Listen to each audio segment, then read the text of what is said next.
Hai ma'am. Ma'am kita mana ngasih suatu mukbang kamu pun lain ngasih ke mukbang jadi ngah ke thong ngah thi thong ba. ngà thi thong ba. Siga hanggap jum thong lai re. Siga angan ban lai re. Angan ban lai re. Siga jong jak sini le siya maring hal lai re. ban lai re kopi ka ngau re. Ai ge amu nan ge hanggam do.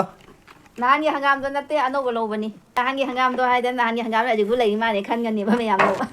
ꯗ ꯃꯌꯥꯝꯅ ꯑꯩꯈꯣꯏꯒꯤ ꯚꯤꯗꯤꯑꯣꯁꯦ ꯅꯨꯡꯉꯥꯏꯕꯤꯕ ꯇꯥꯔꯒꯗꯤ like subscribe share ꯇꯧꯕꯤꯔꯝꯃꯣ ꯅꯣꯏꯒꯤ like subscribe share ꯇꯧꯕꯤꯕꯗꯨꯅ ꯑꯩꯈꯣꯏꯒꯤ ꯆꯦꯅꯦꯜꯁꯦ ꯃꯊꯪ ꯀꯥꯕꯗ ꯌꯥꯝꯅ ꯃꯇꯦꯡ ꯄꯥꯡꯕ ꯑꯣꯏꯒꯅꯤ ꯑꯗꯨꯅ ꯃꯌꯥꯝ ꯅꯨꯡꯁꯤꯕꯤꯗꯨꯅ ꯂꯥꯏꯛ ꯁꯕꯁꯀ꯭ꯔꯥꯏꯕ ꯁꯦꯌꯔ ꯇꯧꯕꯤꯔꯝꯃꯣ ꯑꯗꯣ ꯃꯌꯥꯝ ꯍꯧꯖꯤꯛ ꯆꯥꯕ ꯍꯧꯖꯔꯒꯦ ꯃꯌꯥꯝ ꯍꯧꯖꯤꯛ ꯆꯥꯕ ꯍꯧꯖꯔꯒꯦ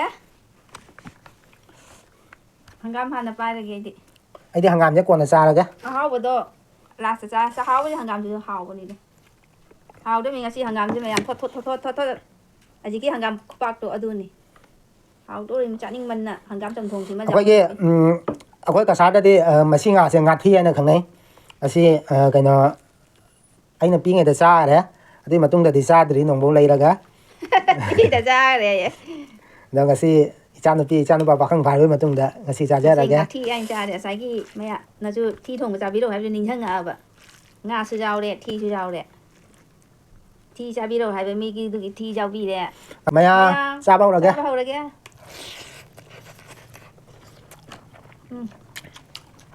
ꯃꯌꯥꯝꯐꯖꯅ ꯍꯥꯎꯔꯦ ꯍꯪꯒꯥꯝꯁꯦ ꯊꯣꯠꯂꯗꯅ ꯍꯪꯒꯥꯝ ꯑꯄꯥꯛꯄ ꯌꯥꯏꯗꯣ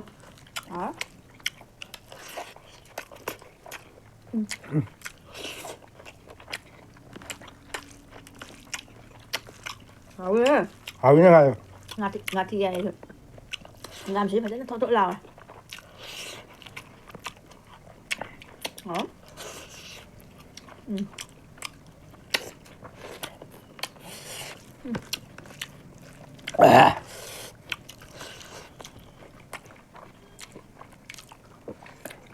làm đồng chắc chưa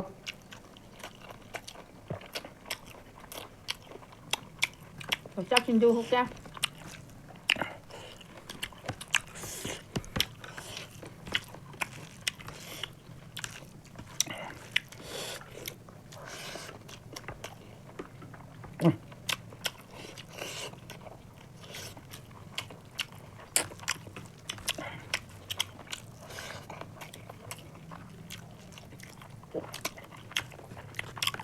mà nhìn khảo thế nào ấy có bí ra ngầu ấy ngay cái mình nào cho hao đấy ra nên kha để chặt chài kha đi mà mình sẽ làm chặt chài mà nhìn khảo để bơm phần này về này hao kem đi rồi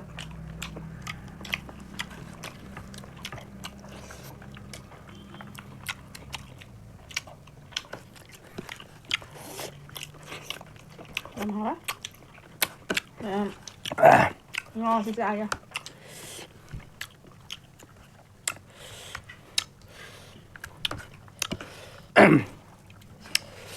mày làm sao giao thì khá là hình này đấy ngã thằng quay thì ra xuống đi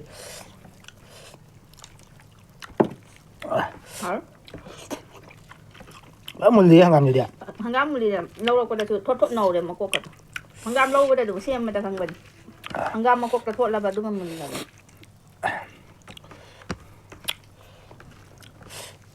làm hàng ngàn như lời salad tôi đây hàng ngàn người khơi cái nữa tôi hàng ngàn phăng đấy mà thằng ta để đi hàng ngàn phăng cái này thay cho đấy mà thằng kia ta để đi hàng ngàn phăng cái này thay cho đấy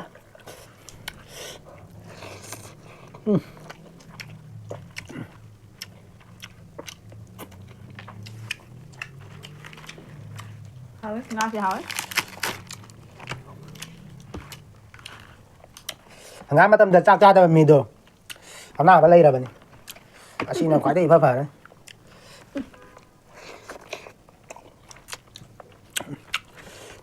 dùng các thứ nữa dùng thanh lá chai rồi anh kha đu tình đuôi bên nè nga thì mà đu khai mình gì cái xin nga thì chú hấp chân lại nga mà đi nga rồi hấp chân lại rồi nó tự lập hấp chân lại em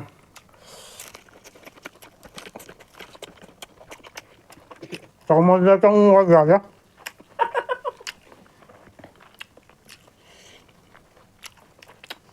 mình lấy cắn muối giặt đấy ai gian tàn phải đánh cha kìa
Hảo rồi.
Nhằm hàng ngầm với mua.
Hảo ra.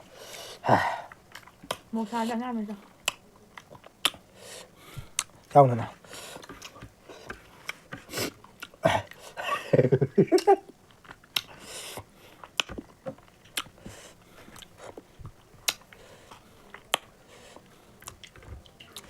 ꯊꯦꯡꯅꯔꯨꯏ ꯅꯪꯒ ꯅꯨꯡꯁꯤꯒꯤ ꯁꯩꯍꯧꯗ ꯈꯟꯖꯈꯤ ꯊꯃꯣꯏꯁꯤꯅ ꯄꯨꯟꯁꯤꯒꯤ ꯑꯣꯏꯅ ꯅꯪꯒꯤ ꯑꯁꯥꯗ ꯂꯦꯞꯂꯕ ꯋꯥꯈꯜꯅꯤ ꯅꯪꯒꯤ ꯑꯁꯥꯗ ꯂꯦꯞꯂꯕ ꯋꯥꯈꯜꯅꯤ Kanada sumit en karan san lôi.